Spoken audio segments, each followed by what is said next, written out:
Hello everyone. So in this session we will discuss problem number 44 related to projection of solids. So the question is, a tetrahedron of 55 mm sides rests on HP on one of its corners such that an edge containing that corner is inclined to HP at 50 degrees and to VP at an angle of 30 degrees. Draw its projections. So that is the question that they have given. So here the type of solid is tetrahedron. So what is tetrahedron? So tetra means 4, hedra means equal faces. Okay, so a tetrahedron is a solid body. Okay, it is a solid, it comes under solid. So it is made up of 4 equal triangular faces. So if you consider tetrahedron, so it will be having 4 equal triangular faces. So it comes under, it is a type of pyramid itself. So you can observe this. So if you see this object, so it will be having 4 faces. So all the 4 faces will be made up of equilateral triangle, 4 equal faces. Okay, and 4 faces will be there in the form of a equilateral triangle. So that is what the tetrahedron means. So now I have to take this tetrahedron. So what is the size of the tetrahedron? So the tetrahedron size is 55 mm. So it means, so the edge, each edge of the tetrahedron, so base edge as well as the slant edge, so all the lengths will be equals to, all the edge lengths will be equals to 55 mm. So in this question he will not be he has not given the axis, so we have to find out what is the axis length. Okay, so where exactly we will get the axis, apex point, that is the apex point. Okay, so now the size of the tetrahedron is 55 mm. And how it is resting, so all those things we have to see now. So we will solve this problem. So we have understood what is tetrahedron. A tetrahedron is a solid body which is made up of 4 equal triangular faces. So that is the tetrahedron, and we will solve this problem in 3 steps, so 3 positions. So first position is the normal position, and second position is inclination to one plane, and third position is inclination with respect to the another plane. So coming to the first position, so we have to identify in which plane that tetrahedron is resting. So it is given that it is resting on HP on one of its corners. So the resting plane is HP, so that is what they have given. And how it is resting on HP? It is resting on one of its corners. So it is a corner resting position condition. So what are the resting position that is there? So in this case it is corner of the base. So that corner should come towards our right hand side. So in this position we have to see the tetrahedron, so from the top as well as from the front.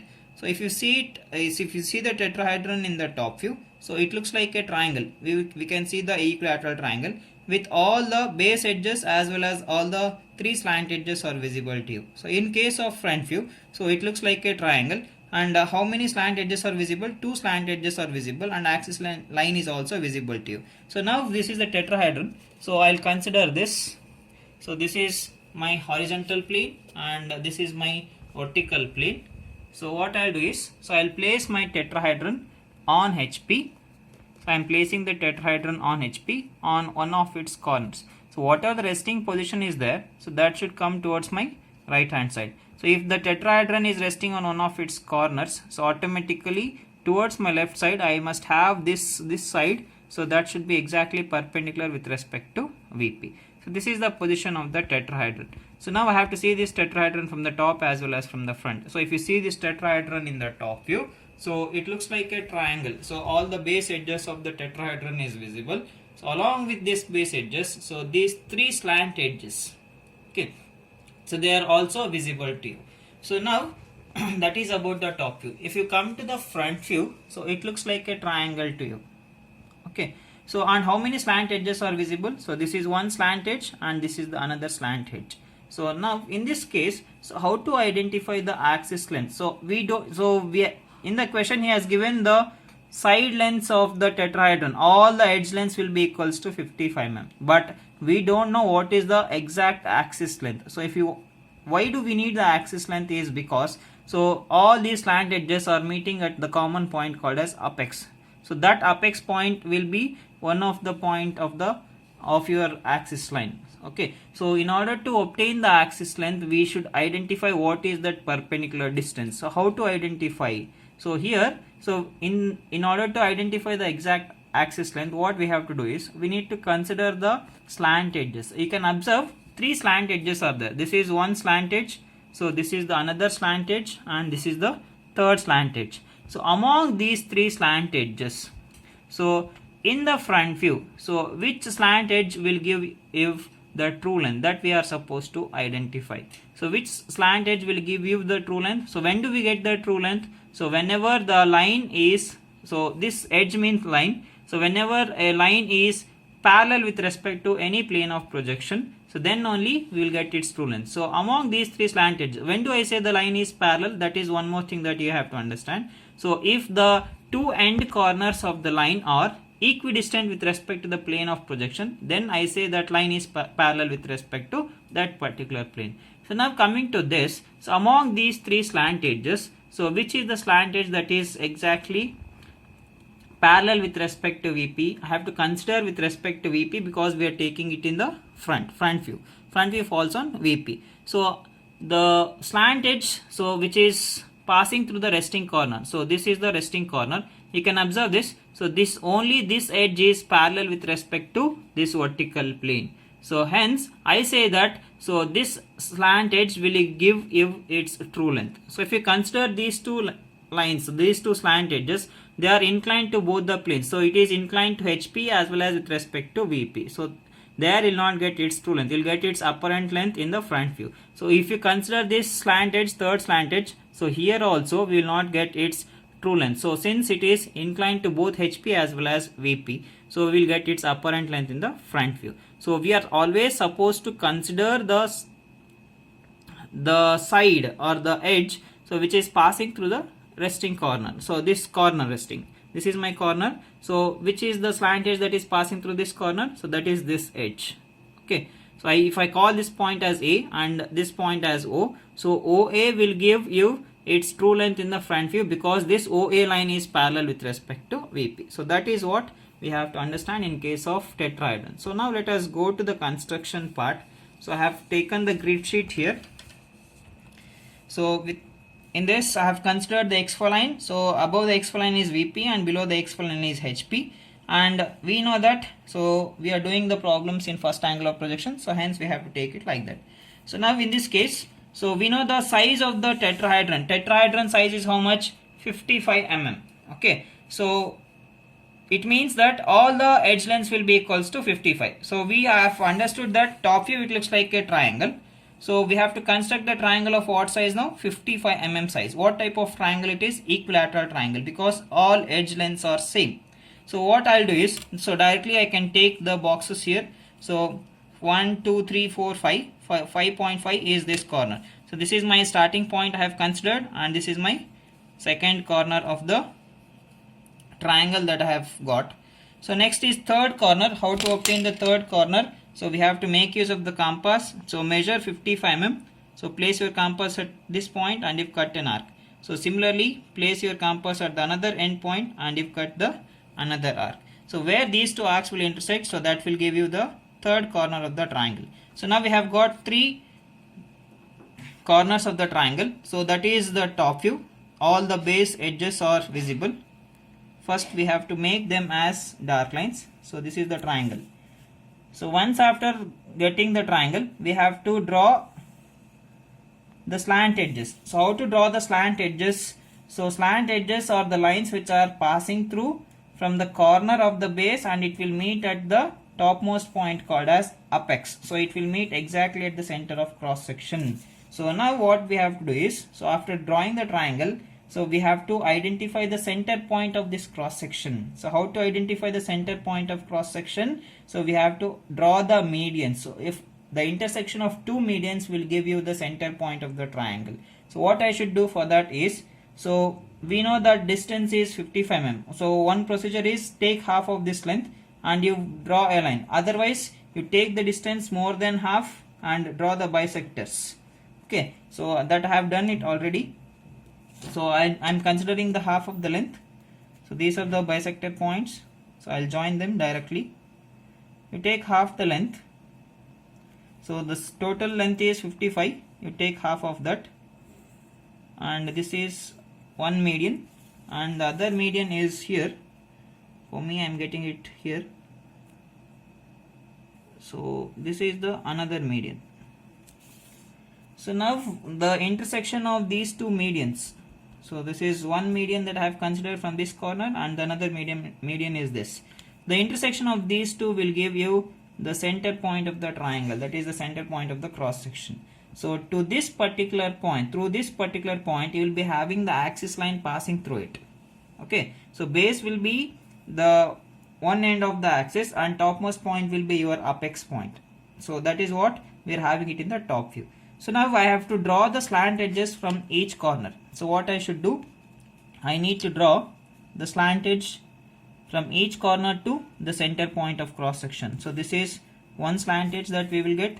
So this is my second slant edge we will get, and this is my third slant edge that we will get. So you can observe here in this top view. So we are having totally 3 slant edges. So let me do the namings before that, going to the front view. This A, so that is my resting corner, this point is B, and this point will be C. So this point will be O of O1. So what is the dimensions that we have taken? 55 mm. So you mark them, the dimensions. So this length will be 55. So take 55, draw the dimension line. With respect to this, I need to write it as 55. So you can observe this now. Next. So why I have considered, so we can observe with the help of this figure also. So among these 3 slant edges, so AO, BO as well as CO. So among these 3 slant edges, so only this AO is parallel with respect to this XY line. So if this line is parallel, so we will get its true length in the front view. So in this way we have to understand. So hence, so in order to cut an arc in the front view, we have to consider the resting corner. From the corner we need to cut an arc, because so this slant edge is parallel with respect to VP. If the line is parallel with respect to the plane of projection, we will get its true length in that particular view.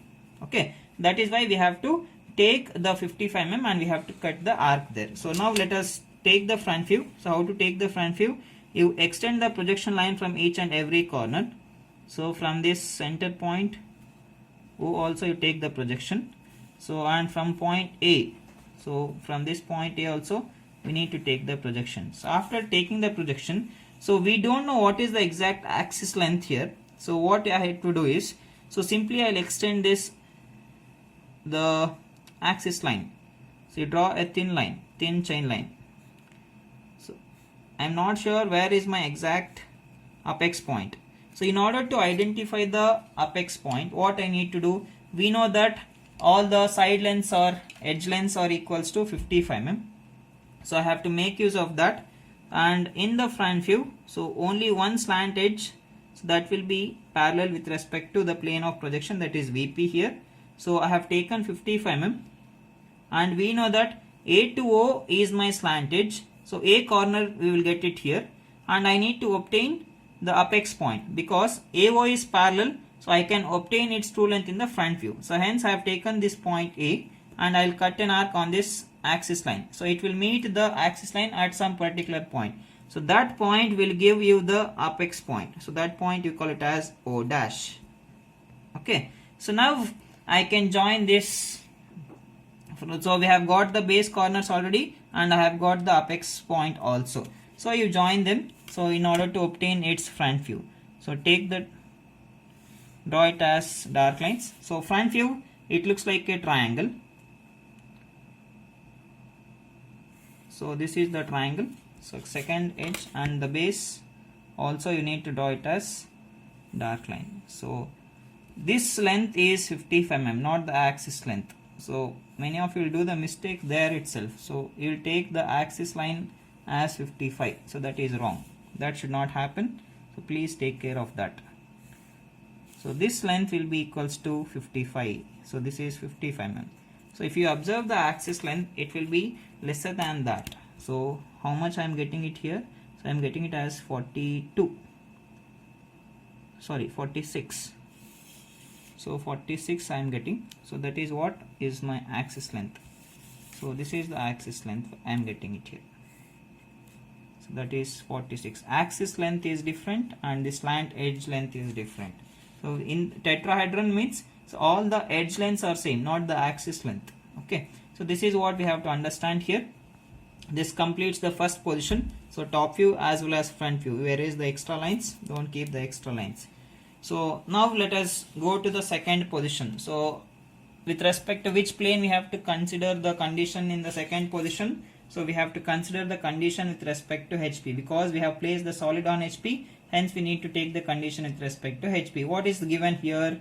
The edge containing that corner is inclined to HP at 50 degrees. So what is that? So edge containing that corner means what? The resting corner. Is clearly telling that it is rests on HP on one of its corners, such that an edge containing that corner means the resting corner. You can observe here. So in the front view, so this is the tetrahedron that I am having. So this point I have taken it as A, and this point I have taken it as O. That is my apex point, and this point is B. Okay, so this, the edge containing that corner means resting corner. So this is my resting corner. So with respect to this edge, so this is this corner, with respect to this corner, this is the edge that is passing through that. Okay, so if I rotate the object, so here the angle of inclination is not with respect to the axis, it is with respect to this edge. Which is that edge? This slant edge passing through the resting corner. So this edge should make an angle of 50 degrees with respect to HP, not the axis. Remember that. Okay, so now I have to rotate the figure in the first position front view. So this figure I need to rotate to an angle of 50 degree. What should make an angle of 50 degrees? So this line. So I forgot the namings here. Let me do that. So this point is A dash. So and this projection line. So I'll take this as B dash of C dash. So and here I have to consider the base corner O1 dash. So that should come inside the bracket because that point is lying inside the solid. Okay. So this line will remain as axis line because I don't have any base corner of the tetrahedron exactly below this axis point. So hence I have taken this as axis line itself. Okay, now I'm coming back to this. This edge, that is AO slant edge, should make an angle of 50 degrees. So now what I'll do is, so this point should act as my reference, that is my resting corner. So I'll take that corner as my reference point, and I'll take the protractor. I'll place my protractor on that particular point. So if I place the protractor here, I need to take the angle as 50 degrees. You mark 50 degree. Okay, on this 50 degree line, so you draw a thin line now. So once after drawing that, so what I need to do is, so I need to take, so this point is A dash. I need to obtain the apex point on that 50 degree line. So take the distance from A dash to O dash. So place at A dash and you cut an arc. The point where it intersects, so that will give you the apex point. So this point will be O dash. So now we obtained another boundary corner from A dash to B dash of C dash. So place your compass at A dash and you cut an arc and see where it will where it cuts. So now the other arc we have to cut from O dash to B dash of C dash. So place your compass at O dash and you cut an arc and see where it will intersect. So that point we will get it as B dash of C dash point. So this point will be B dash of C dash. Now you join all of them with the help of dark lines. So now I can say that the edge containing the resting corner is making an angle of 50 degrees with respect to HP. So this is what we will get. So you can observe, so this point is slightly below that apex point. So here I am getting it here. So next comes this edge. This must be drawn as dark line again. Okay, so I need to obtain that the base of the axis, that is A dash to O1 dash, and if cut an arc. So the point where it intersects, that will give you O1 dash. So you join this as axis line itself. So that should be drawn as thin chain line. Okay. So next what we have to do, we have to take the projections from each and every corner in order to obtain the top view. So 50 degrees is not with respect to the axis, that 50 degrees is with respect to this slant edge, the edge containing the resting corner. So this is the 50 degrees I have to mark. So now you take the horizontal projections. So from each and every corner we need to take the horizontal projections. So these are the projections that I have taken. So take it properly. It passes through this like this. Okay. Let me erase this. So this is the point. So take the vertical projections now. So accordingly you take.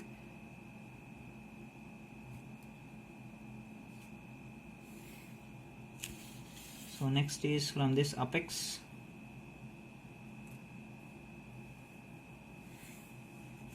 And from this point A. If I take from point A, that is falling on this line itself. So these are the points. So now do the namings quickly. So this is O, so you name it as O itself. So where do we get A? So this is A and A dash is here. So I'll get point A on this line. So this point will be B and this point will be C. And where do we get O1? So O1 is coming exactly here. You take the projections from this O1 also. Take the projection. So this point will be O1. So now what is my next step? So we know that all the boundary lines as thick continuous lines. So how to consider that? So I have to place a scale between two corners and see that all the remaining corners will get it on the same side of the scale or not. So if I place the scale between O to C, I am getting all the remaining corners on the same side of the scale. So if I join all the boundary lines, so it forms a closed loop. And again it is forming a triangle here. Okay. So now, so we know that from each corner you will be having three lines. So if I consider this, so since it is a triangle, so the naming chart will be like this: A, B, C. So from each corner you will be having the bond like this. And third line will be to the apex point. So now from point A I must have, so I have drawn, so this is the naming chart. So once after doing all the boundary lines as thick continuous lines, what I have to do is I have to identify the hidden corner. So which is my hidden corner here? So if I see this object from the top, so which is the nearest corner to the x line? That is point A. So you place that point A inside the bracket. So from this particular point A, I must have three lines. So which are those three lines? A to B, A to C and A to O. So since it is my hidden corner, from this corner we must have the dotted lines. So which are those? So from A to C. We don't have a single line now. If we don't have any line, you draw all those lines as dotted lines, that is hidden lines. Hidden lines are represented with thick dashes. So this is my dotted line, and A to O, that is the third edge which is passing from point A. Okay. So now I have to check the remaining corners. Only base corners we have to check. From point B we have three lines and point C also we are having three lines. So this completes the top view. So except this axis. Axis should be drawn as axis itself. So that should be drawn as thin chain line. Okay. So what we have done is, so we are having the solid in the first position like this. So what I have done, so I have this corner is my resting corner. So I have rotated this particular tetrahedron, so with respect to this resting corner, in such a way that the edge containing this corner, so it means this O to A slant edge, makes an angle of 50 degrees with respect to HP. So in this position we have taken the front view as well as top view. So whatever the first position triangle is there, the same triangle will get tilted to an angle of 50 degrees. So this slant edge makes an angle of 50 degrees. So in the top view, if you observe, so it looks like the object is like this. So A corner will not be visible and all the three edges passing through that point A are not visible. So that is what we have drawn here. Okay. So that completes the second position. Coming to the third position. So what is the third position condition? The condition is with respect to VP. So in this case, so what is the angle of inclination that has been given in the question? Inclination to VP, 30 degrees. So what makes an angle of 30 degrees, that we have to see. Again, the edge containing that corner means again the resting corner. Whatever the edge that is containing the resting corner, so that has been inclined to HP at an angle of 50 degrees. The same edge makes an angle of 30 degrees with respect to VP. Okay. So now the edge, I have written the same thing here. The edge containing the resting corner is inclined to VP at an angle of 30 degrees. So what we have to do? So I have to take one 30-degree line. So I have taken one 30-degree line here. So this is my 30-degree line. Okay. So place from this point, I have taken one 30-degree line like this. Okay. On this line, what I need to place is the edge containing the resting corner, which is that edge. So OA. So that we have to place. So where is OA in the first position? He is not telling about the appearing line. He is just telling the edge containing the resting corner. It means its true length, that is this edge OA. So OA in the first position. So what is the length of OA in the first position? That is 55 mm. Okay. So this is what he is talking. You need to place it on the. You need to incline that with respect to VP at an angle of 30 degrees. But so whenever we go to the third position, always we will redraw the second position top view. So this length, the OA length in the first position and OA length in the second position is not same. You can observe that. So OA length in the first position is 55 mm and this appearing length is just 35 mm. I am getting it as 35 mm. Since there is variation of length from first position to the second position, so the given problem is beta angle problem. So that is what I have written here. The length of the edge containing the resting corner changes from first position to the second position. Hence the given problem is a beta angle problem. So that is what we have to understand. So now what I need to do?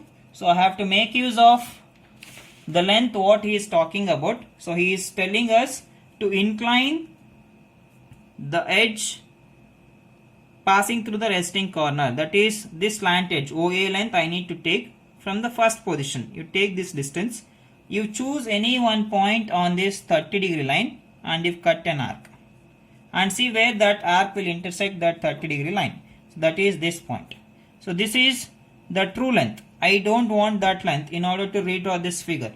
I need the apparent length. So the apparent length is this length. So this is my appearing length. So I need to place this appearing length on this 30-degree line. So what I have to do is I have to incline it with respect to VP. I'm sorry. So what I have to do is, so with respect to this first arc, I need to draw the axis line. Sorry, locus line. So that locus line should be parallel to your XY line. So once after taking that, what I have to do is, so I have to consider the slant edge passing through the resting corner, that is OA. So this OA length is this much. So I have taken the distance. So with the help of the same reference point, you place at the same point what you have taken earlier and you cut an arc on this locus line and see where that arc will intersect. So that point will give you corner A. So this will be point O and this point will give you point A. Okay.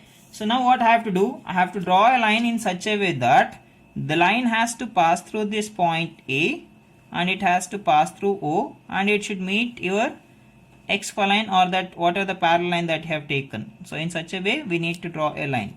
So this is what we are drawing. Okay, you can extend that. So now I need to measure the new angle that is forming here with respect to this parallel line. So I have to measure that angle. So that angle is called as beta angle. So I am getting it as 51.5 degrees. So I consider it as 51. So this is the beta angle. So beta you write it separately. So that is 51 degrees. That is my answer. Okay. So now I have got two corners here, O as well as A. I need to obtain the remaining corners. How to obtain them? So that is BC. Okay. So B and C I need to obtain as well as O1. So if I extend this OA line little bit outside, so I'll get this point O1. If you consider this BC are falling on the same single line. The intersection of that BC line with respect to this axis line is, I call it as with number 1. So I need to obtain O1 as well as 1 point now. Okay, what I'll do is, I'll take the distance from O to O1. So place at O and if cut an arc. The point where it intersects that beta angle line, so that will give you O1 point. Now you take the distance from O to 1. Take the distance from O to 1. Place your compass at O and if cut an arc. So that intersection point will give you point 1. I have got 1 as well as O1. Now what I should do, I should draw a perpendicular line So with respect to this O01 line, exactly at point 1. So what I'll do, I'll place my protractor at point 1 and I'll take 90-degree point. So I will take one 90-degree point. So once after taking that, what I need to do, I need to draw a line in such a way that the line has to pass through that point 1 as well as that 90-degree point what I have taken. Okay, in such a way we need to draw a line like this. Okay, once after drawing that perpendicular line, you take the distance from 1 to C and the distance will be same from 1 to B as well. So take the distance from 1 to C, place at 1 and if cut an arc and see where it will intersect that perpendicular line. So again similarly, if cut one more point arc below, so we'll give you the point C as well as point B. So now you join all of them as you are having in the second position top view. If you are having continuous line, you draw them as continuous line. If you are having the dotted line, you draw them as dotted line. So this is the triangle. First it forms a triangle. All the boundary lines should be drawn as thick continuous lines. So next is the dotted line from point A. A will become your hidden corner. So you will get 3 dotted lines from point A. A to B, A to C and A to O, that is the slant edge. So here this is the slant edge. So this is what we have redrawn. So I have got the beta angle. So now the last step is remaining. So for that we need to take the horizontal as well as vertical projections. Let me take the horizontal projections as well as vertical projections and let me do the namings for that. I have taken the horizontal projections, so from second position front view, and I have taken the vertical projections from third position top view. So the lines where they'll intersect, so I'll do the namings accordingly. So this point is A dash and I'm having point A here. So the intersection of these two will give you A dash point. So likewise, so I'll get point B dash is here. So this is topmost line is B dash. So from point C I'll get C dash here. Again from point A dash I have got, and finally the apex point. So apex is O and I have to consider O dash point, not O1 dash. So O and O dash will intersect at this point. So at that point I call it as O dash. So once after doing the namings, so I have forgot this also. So O1 to O1 dash, the intersection of these two will give you O1 dash.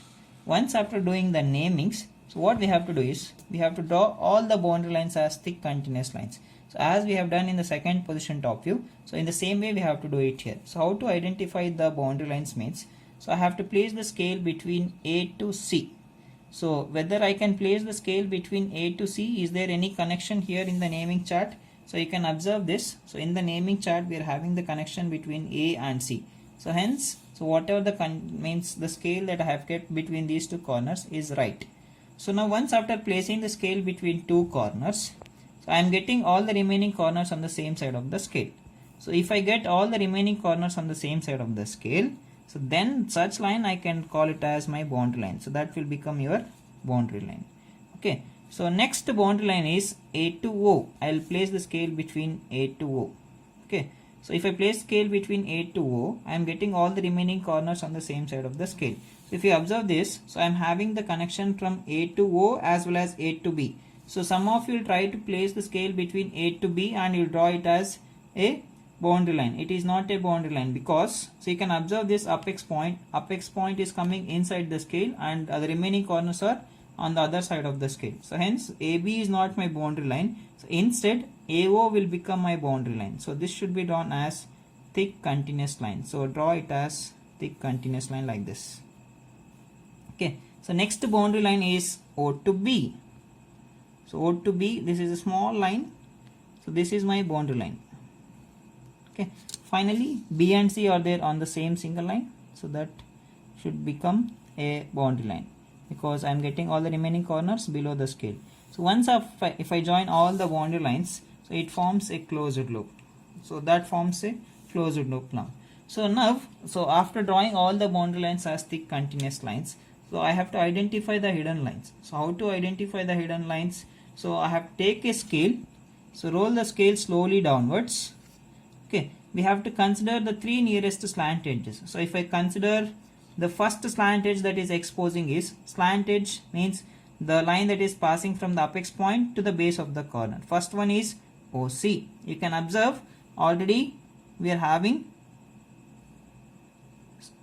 so O to C is my nearest slant edge. So if I try to draw a line between O to C, it is coming inside the boundary. So if the line is coming inside the boundary, so that will become my hidden line. Okay, so hence now OC will become the hidden line. So I can draw that OC as dotted line. So place the scale between O to C and you draw this line as hidden line. That should be drawn as dotted line, because this line is coming inside the boundary. So I have taken the scale, I'll repeat once again, I have taken the scale, roll down it slowly downwards. So you have to consider the first nearest slant edge to the X4 line. So that slant edge that I am getting it here as OC.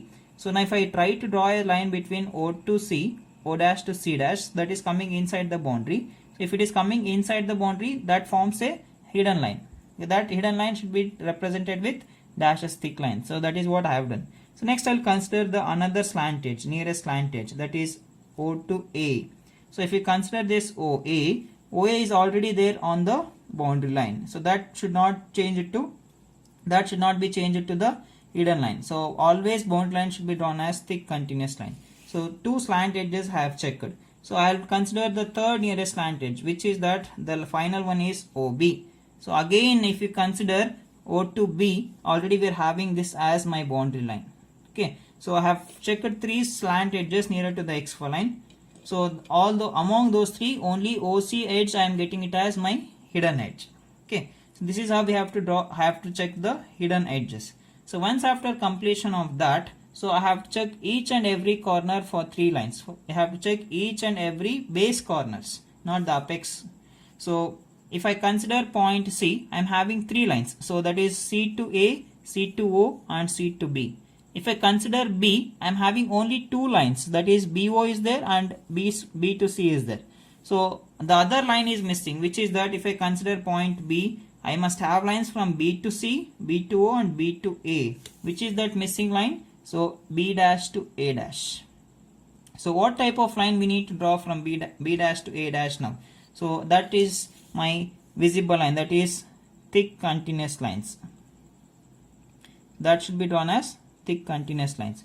So hidden edges, I have taken it with help by rolling the scale downwards. The nearest slant edge to the X4 line, so that will, if that line comes inside the boundary, that forms the hidden line. So remaining lines will become your visible lines.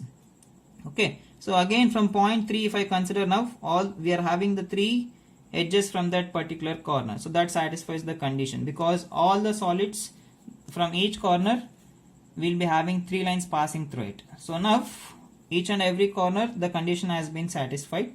So now I have to draw the axis line as thin chain line. So place your scale between O to O1. So finally the axis should be drawn as thin chain line. So this is about the final solution, the final step. So tetrahedron, so it is made up of four equal triangular faces. Tetra means four, hedron means equal faces. So if I want to form a tetrahedron, four equal faces, I have to consider the base as my triangle itself. So hence, so it forms, so if I consider the base as triangle, so it will give you the four equal faces. All four equal faces will be made up of equilateral triangle. So this completes the solution. My beta angle is 51 degrees. Thank you for watching.